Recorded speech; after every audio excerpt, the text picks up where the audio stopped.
Broadcasting the information the mainstream media won't touch. This is The Richie Allen Show in association with DavidIke.com. Right then, so our first guest this Thursday is no stranger to you whatsoever. He's a great guy. He's been on the programme a number of times. He is a survivor of child sex abuse. He opened the first helpline for male survivors of abuse back in 1986. You can find him on Facebook at facebook.com/EM Survivors. He was mentioned this week in a number of mainstream, I should say broadsheet newspapers, because of revelations he made about the fact that in the 1990s, survivors of abuse and people who were going through being abused were contacting the helpline to name people like Greville Janner and Cyril Smith. I said to him just before coming on air, it's always a pleasure to talk to him because it is, but not about this sort of subject. Let's welcome back to the programme Nigel O'Mara. Nigel, welcome back. How are you? Hi, Richie. I'm doing well, thank you. Thanks for coming back, mate. I know you're busy and you've a lot on at the moment. I know you're involved in training people. I know that you're still working on getting a hostel for male adult survivors, of course, which I think is a marvellous and a noble thing to do. We'll talk about that, of course, before we do finish this evening. Tell us about starting which we have spoken about before, starting the helpline and then hearing from obviously very vulnerable men who have nowhere else to turn, Nigel. They ring the helpline and they start talking about the heinous things that happen to them, and then they start naming names. Talk to us about that. Yeah, Richie, well, first of all, I think we've got to put it in a little bit of perspective. You've got to remember when it was. We're talking about the late 80s when we started up the helpline, 1986. And basically what happened was the helpline was there before the law was there. So we had a helpline for male rape victims, but there was no law against raping a male at the time. So there wasn't any recourse to going to the police, to going to through the normal services to get any support for anybody who was a victim of sexual abuse at that time.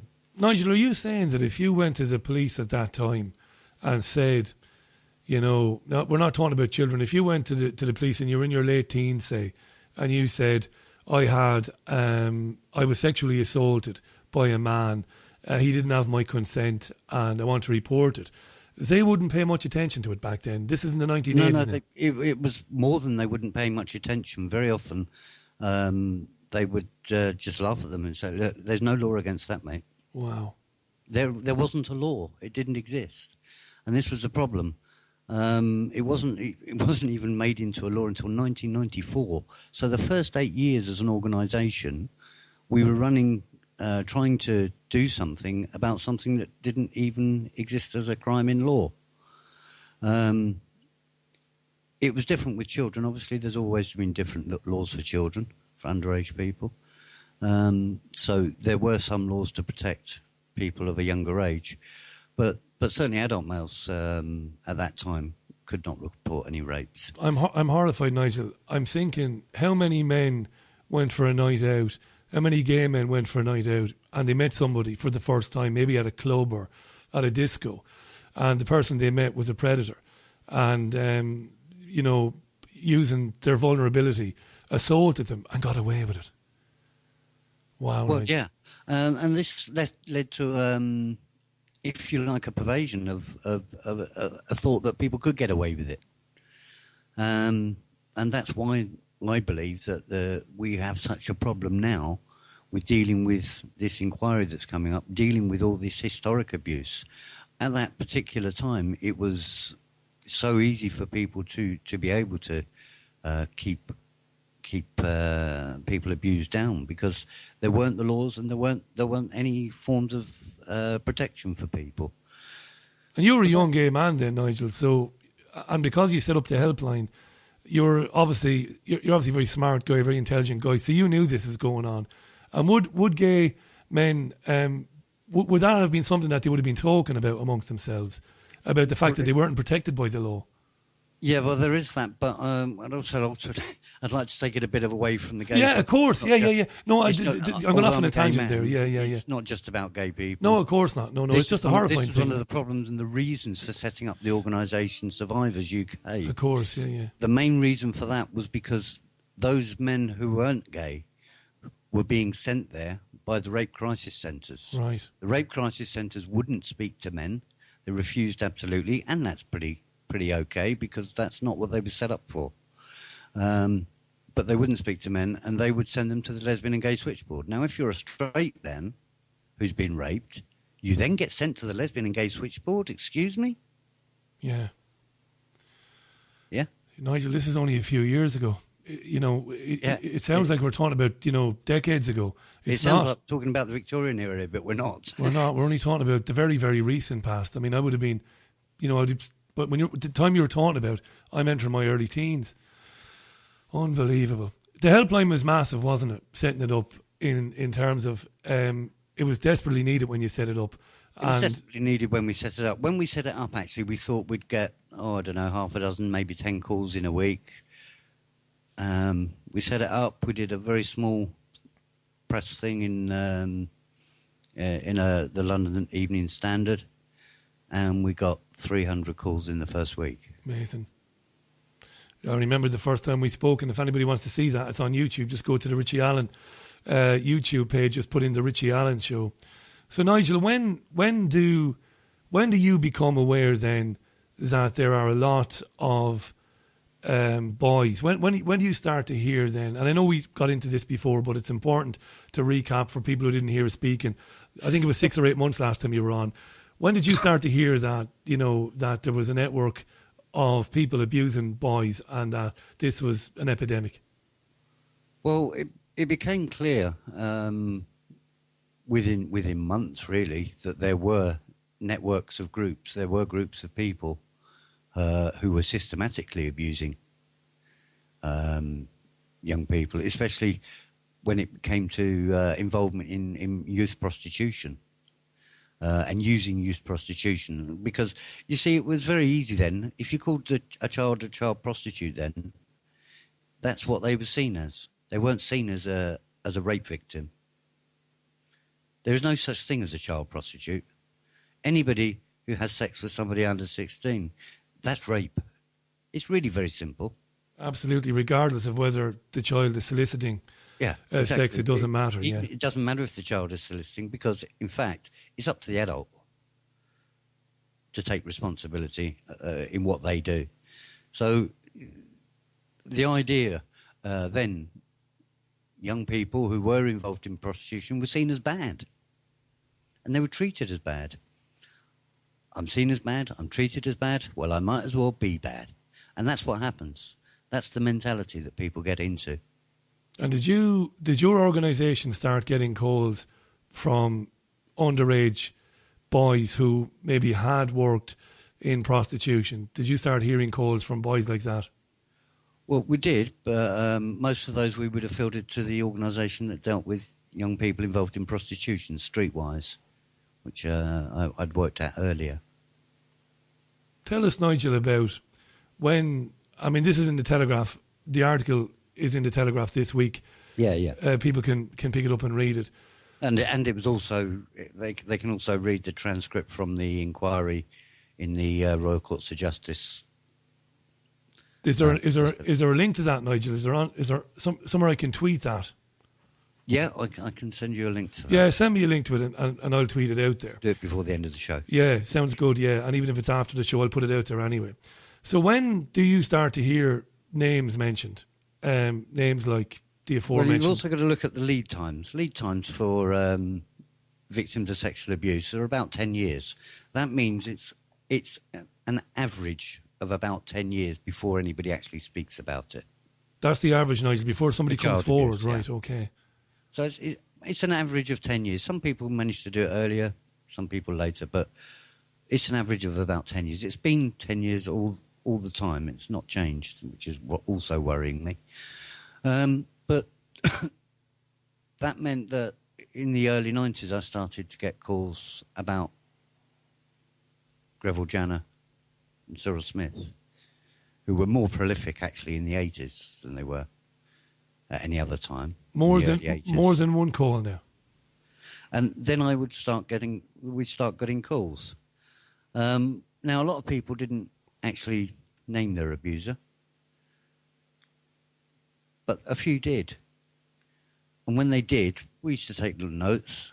And when we used to get the same name come up, time and again, then sometime you've got to do something about it. And so I did write letters at that time, and I did write letters to MPs and others. Now tell me, Nigel, before we talk about the letters to the MPs, what sort of numbers are we talking about? You said quite rightly that if you keep hearing the same name, you're bound to think, right, there's something serious going on, so I better alert somebody to that. So how many, give us a ballpark figure of the amount of times that, say, Smith and Janner's name would come up. Well, I know for a fact that both of their names came up 3 times in our records. Which is a lot, Nigel. It is, From different men, yeah. You've also got to work out that how many people didn't come forward.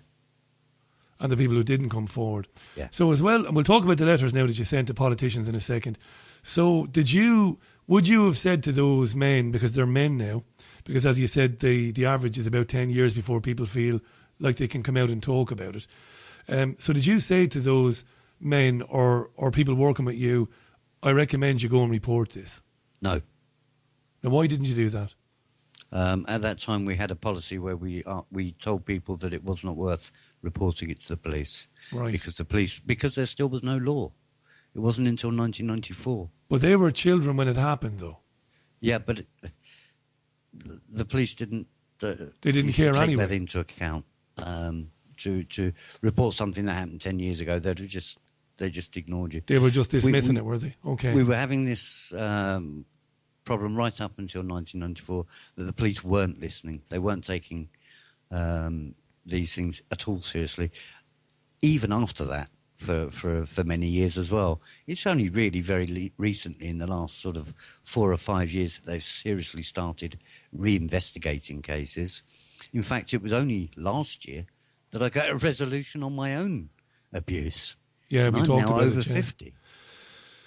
Imagine that. So if those men had went to the police, and I don't know what the statute of limitations is when it runs out to report a crime like that, but I think when it comes to you having been abused in childhood, there is no statute of limitations. There is none. If you can show that when you were younger that you were abused, and you can show and prove that, well, the person who was accused, now the police will take you seriously. They will take you seriously. Now they will do something about it. But then they would say to the men, well, you're wasting our time. We're not going to do anything about that, and that was it. And understandably, and I do mean understandably, I'm not giving you a pass. I can understand it. So you basically told the truth to the men and said, look, if you go to the police, they're not going to pay any attention. Yeah. Your heart must have been broken. And at that time, we knew that it could actually be a lot more harmful for the survivor. Yeah. By going to the police, especially if they were in a situation where they were being abused. Would you believe? Because very often the police, if they were being abused in a children's home and had run away and called the helpline, if you called the police would just take them back to the children's home. So occasionally you'd have people whom are in a children's home for whatever reason. So I'm thinking 15, 16 years old. We did have a good rapport with another organisation that helped us to house a few vulnerable people like that on a temporary basis and get them out of their homes. But that was through voluntary organisations. It wasn't anything the state provided or did. 22 minutes to the top of the hour. Nigel O'Meara is on the line with us. Nigel set up the country's first ever helpline for male victims of abuse back in the the mid-1980s.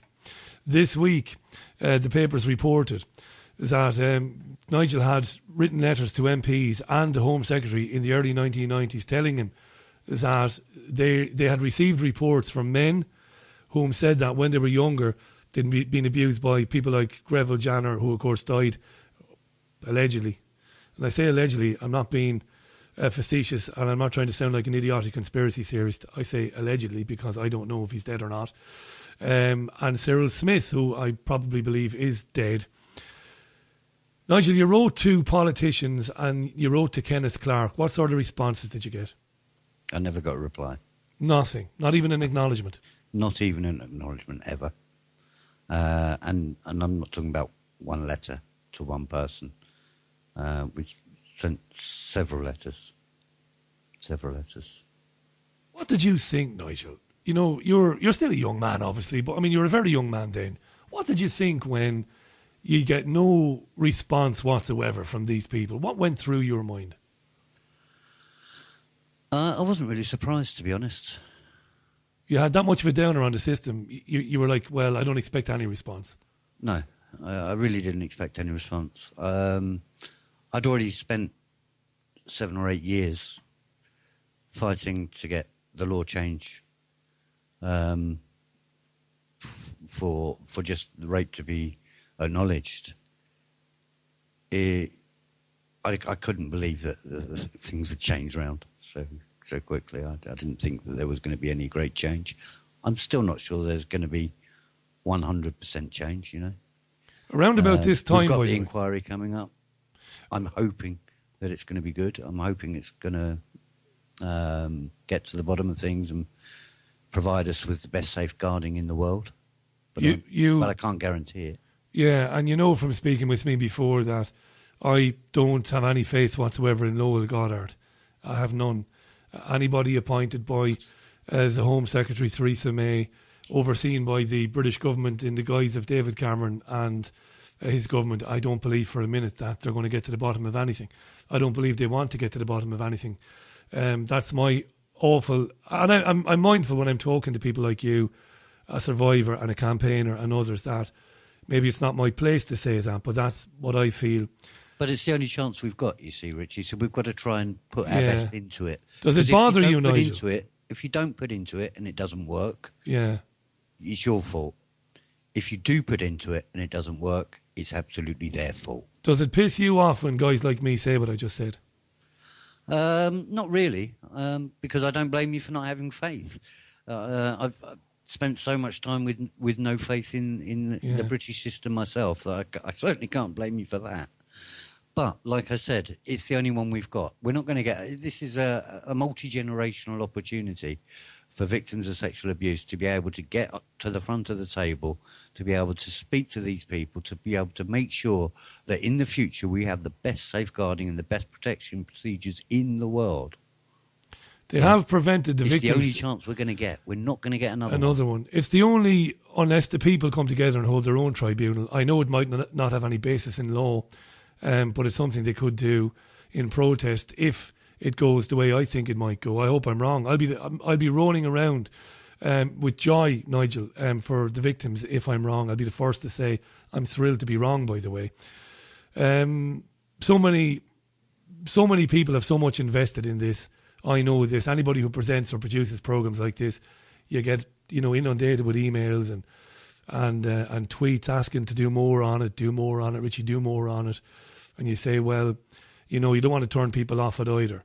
You don't want people to get fed up with it, because it's the most important issue facing us today. I believe it could, if it was done properly, it could bring the system to its knees.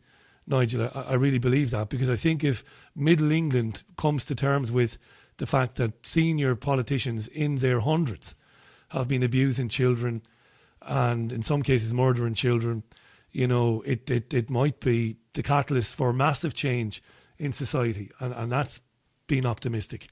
This guy, Greville Janner, and Cyril Smith, of course, these were very senior, even in the 1980s. We know that Janner had founded by the time you started hearing about him, he'd founded the Holocaust Educational Trust here in England. He was a very, very prominent member of the British Jewish community. Very, very, as I said, very senior. He had the ear of very, very powerful men and women. Do you suspect, Nigel, and this is all speculation, of course, do you suspect, what do you suspect? I mean, do you think that Clarke saw those letters? Do you think that he looked at them and went, oh, well, that's just, that's just somebody who hates Janner? Do you think he looked at them and he knew something about Janner and he just buried them? What do you think happened? You're presuming they even got to him. Well, that's what I'm saying. Yeah. Do you think he read them? And if he did, what do you think? I think the most likelihood is that they were picked up by a secretary, looked at, and said, "Oh, that's another nutter," and put in the bin. To be honest, I can't conceive that they read them seriously. When you say that, somebody might have said, "That's another nutter," and threw them in the bin. We can't forget that only a few years after you wrote those letters, Tim Fortescue gave an interview to a BBC documentary when he said that basically it was very common for the whips to be approached by MPs in the 1970s. I remember the interview very well. Right. So what I'm saying is Westminster might seem like a big place, right? But it's not really that big. You have your 700, whatever, 600 odd, 650 MPs, and you have the secretaries and the hangers-on and all of that. Still not that big. With Fortescue saying that in the 70s it was rampant, that basically they were bailing out dirty bastards MPs who were buggering young boys, I'd find it hard to believe, Nigel, and I'm not disputing you now, that somebody would read that letter and think it was a nutter. Because anybody reading that letter would have heard on the grapevine, maybe more than once, that MPs or some MPs had a fondness for small boys. What do you think? Well, perhaps it was part of their information to keep against those particular MPs, because that's what they used to do. That's what he said really clearly in his in his interview there. He made it absolutely clear that they would make these things go away, so that they would have then have control of that MP. So those MPs will become good boys and do what they're told. Yeah. And if that isn't blackmail, what is? Nigel, I tell you what, if your letter was picked up by somebody in Westminster and they added that to a file of dirt that they had on Janner or Smith, we're living in a world that's so evil it's unimaginable. We certainly were. Whether they're all the same now, I really don't know. I know that there are 22 suspected, no? 22 current MPs have allegations hanging over their heads, apparently. 22, according to Exaro News and other sources. Nigel, imagine that. 22 there. You're looking at Prime Minister's questions yesterday. 22 of them there. They might be innocent, and of course everybody's innocent until proven guilty. Absolutely. But they have hanging over their heads charges, not charges, but allegations, serious allegations of child abuse. Yeah, and what does that say? Yeah. So what's that? 5%? Your mathematics is better than mine. I think you're not far wrong, Nigel. So you have a footballer who has a liaison with a young girl, which is absolutely wrong. Adam Johnson, it's outrageous. He has to be punished for it. I wouldn't argue with that. We've all been in positions. Those of us who've worked in the media, I worked in radio stations. I had girls working with me from school on career work experience. You know damn well it's absolutely wrong. He knew it was wrong, Adam Johnson, and he should pay for it. But the speed, Nigel, with which Johnson was arrested, charged, and went to court, was found guilty, and now is going to serve time, and yet there are allegations hanging over people. Because he didn't go to Eton. Like he didn't Mr. go to Eton. Bookman. He didn't go to Eton. Like Mr. Bookman. Oh, that's not his right name, is it? Pickard, sorry. Pickard, yeah. If that is his name, because I had a... No, that's his mother's maiden name. It's his mother's... So Andrew Pickard is his name. He was convicted under his mother's maiden name, so that for not only... One of the things that the papers have seemed to skate over with this one, he wasn't only convicted of distributing pornographic material, he was of children. He was convicted of making pornographic material and distributing it. Yeah, and so he actually committed the offences, and still he didn't go to prison. And they found 3,000 images on his phone in Eton. And some of them involved... animals as well. Animals. Yeah. And very young children. We're talking 1, 2 years old. Children being forced to perform sex acts on animals. This fucking bastard. who went to Eton. Andrew But- Pickard, who's going to be given a new identity now and Yeah, allowed of course. carry on with his life, basically. Can I read some tweets, mate? And then I'm going to ask you about Dolphin Square. And then you can talk about whatever you want, Nigel. I want you to give a big plug to the work you're doing to build a hospital. I'm delighted you're on the programme. I hope someday to be inviting you on, my friend, to talk about much nicer things than this. I really do. I mean that. So do I. You know? And I look forward to buying you a beer someday as well. Martin was on to say, let me just scroll down there now, there's loads. Wayne was on to say, this isn't about law, this is about classes and blood. The Order says on Twitter, please ask Nigel if he thinks there's still a society stigma towards a man being raped, which is still stopping victims coming forward. Good question, Nigel. Yeah, I think there is a smaller amount of stigma. I think there always will be a little bit because we do have, quite naturally, a male character and a female character. And I think men are a little bit more reticent with their feelings, with their emotions, a little bit more reticent in coming forward about things than women are naturally as well. Yeah. So I think there always will be a bit of that feeling of stigma about. I think there's always is with all rape victims. I don't think it's specific to men. I think there is a stigma that you feel until you've been able to work through your abuse. I think it's something you feel because you feel that you're the only one until you manage to get through talking to other people about it. Is there life after it, Nigel? Oh, absolutely. I had counselling 30 years ago, and it changed my life. It absolutely changed my life for the better. It meant that I felt able to move forward and to be able to get things done. And I think I've done that a bit. No, you have, mate. You have. You're a credit to yourself and to the people that you represent. I really mean that. Gary was on to say, Richie, I wrote to Ken Clarke myself about the Holly Gregg case and never got a response. Martin Noakes, my friend, was on to ask, what does Nigel think about Esther Ranson's role in protecting vulnerable children? What do you think? If she has a role in it, what happened? Sorry, but if she has a role in protecting children, okay, she was the head of this the Childline organisation, but I never saw that doing anything about protecting children. It was always about trying to deal with the aftermath Rather than prevention. The only way you can protect children is to prevent it happening in the first place. There's no protection afterwards. You can only protect them from further abuse. But you can't undo it. And there's been a number of tweets about this Picard guy being an absolute clear and present danger to children everywhere, and that it isn't in the public interest that he's given a new identity.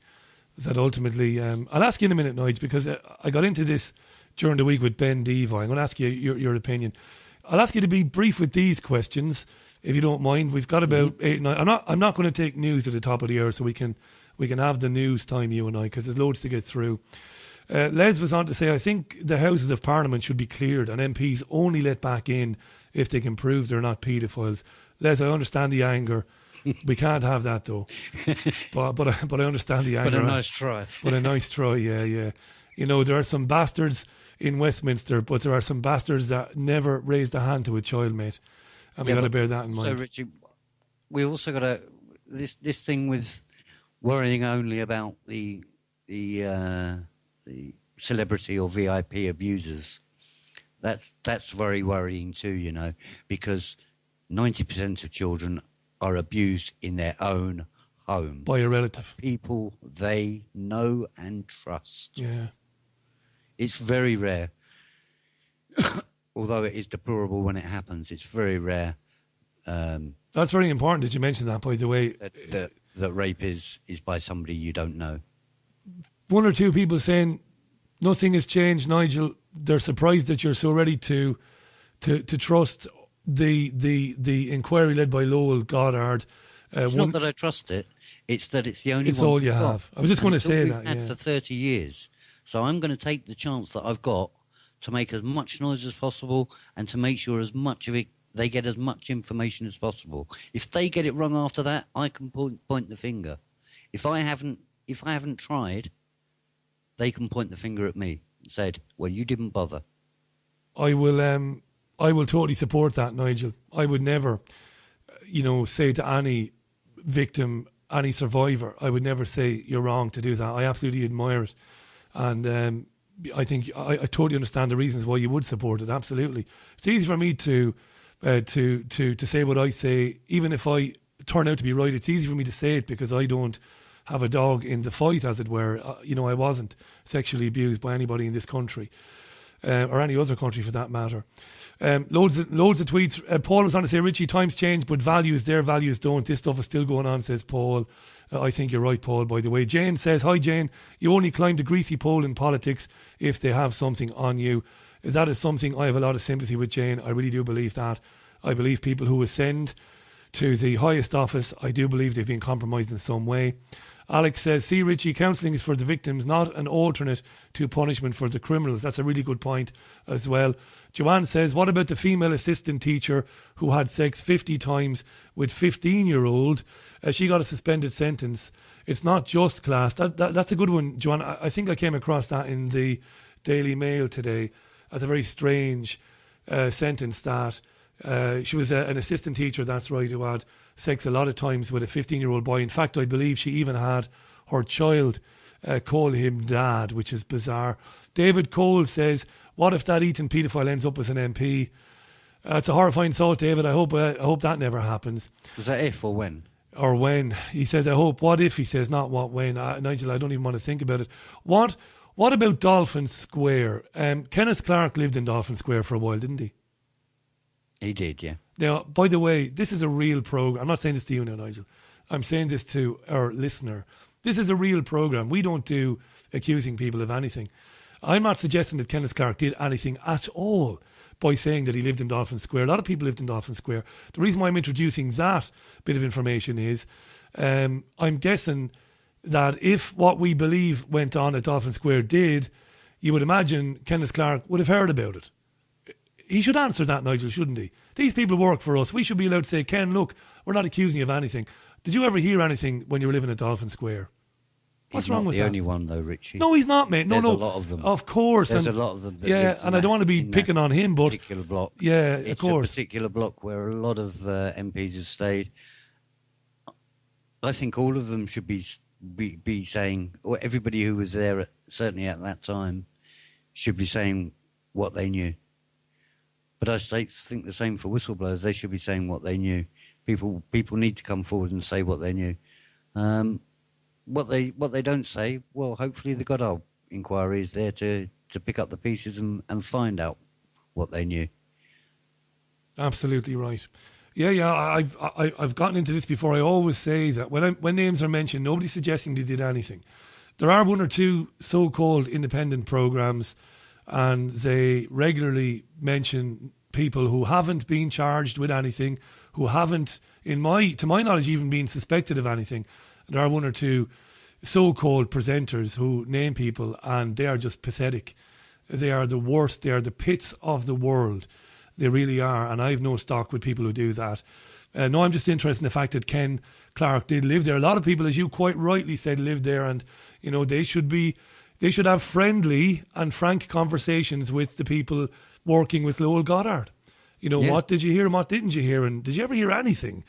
Prince Charles should be interviewed in the same way. You hung out with some of the most vile people but these aren't interviewing them as suspects. You're interviewing them as possible Absolutely. witnesses. Absolutely. I've taken that's very important. Very There's a important. very important distinction to make, that these people who come forward on that basis aren't being accused of anything, except maybe not taking more attention when they could have done. Yeah? Absolutely right. I've said time and time again, despite my revulsion for the royal family, I have no knowledge of the life that Prince Charles has led whatsoever. I don't know what he is or who he is. But I do know that he basically labelled Jimmy Savile as his best friend. I would like to have a chat with him, as you said, a friendly one over a cup of tea, where I would compel him to be honest. What did you know? How could a guy like that get access to the royal family with the security around the royal family, probably knowing I think it's a very who he was. Good question, isn't it? I think it's a very pertinent point, and I think, well, I'm hoping that is exactly what will happen, because it's going to be a part of the inquiry. Will you be giving evidence to the inquiry, Nigel? I'll be giving evidence in the inquiry no matter what. In one way or another, I'll be giving evidence in the inquiry. Whether I'm able to be a core participant in some of the modules which are relevant to me, I will try for each module that is relevant to me. Well, I hope you do, mate. Just before we leave it for today, you do fantastic work. When you've been on the programme before, a number of people have gotten in touch with us anonymously and asked to be kept anonymous, to say that they've had the pleasure and the good fortune to meet you over the years at vulnerable points in their life, genuinely. And they've asked me not to mention their names at all for obvious reasons. Thank you. That's a lovely thing. Yeah. And that's a really lovely thing. Talk to us about trying to raise funds to build a hostel for the male victims of rape and abuse. There's a bit more than that, Richie. The hostel's up and running, mate. Oh, it's up and running now, is it, Nigel? Yeah. I've old information. I'm going by the information on your now. Twitter account. You see. Right, okay. So what next then? The hostel's now up and running. Well, Today, it needs funding all the time, doesn't it, Nigel? It does. Of course, it needs funding all the time. We need to keep things up and running. But what I've also been doing today, I did some training for 100 GPs in Nottingham to help them with first contact with survivors, so that when they get disclosed to, they feel more able to offer a decent service and pass them on to the right counselling service. It's very important that we do things that make a difference, not just protest. I'm not just about protesting and complaining. It's important that we do the other work. The hostel provides places for homeless male survivors, and a counselling service. My counselling service isn't just for men. Half my counsellors clients are actually female. So because sometimes, a woman doesn't want to speak to a man. Yeah. To a woman. She wants to speak to a man. Sometimes a man wants to speak to a woman. It's important that we integrate the services as much as we can, so that we can offer a broader spectrum. And I'm glad that our meeting today made that a little easier, made that more forthcoming. You're on Facebook at facebook.com/EM Survivors, but your Twitter handle is exactly the same. It's at EM Survivors. So folks, follow Nigel on Twitter and follow his tweets. He tweets daily, updating you with information about what's happening, and you'll find out more about the projects that he's just been speaking about there. I hope, Nigel, that there'll come a time, and it will be relatively soon, I really do, when the people responsible for this, the architects of the so much misery for so many children, will be brought to account, and it will stop, and the world will be a lot better place, and people will wake up to what authority has done, not just in Ireland and in America, but here as well and everywhere else. Look after yourself, mate. You've always got a spot on this programme, and you want it. Thanks for coming on again. Thank you very much, Richie. Look after yourself. Nigel O'Mara on the line to us there.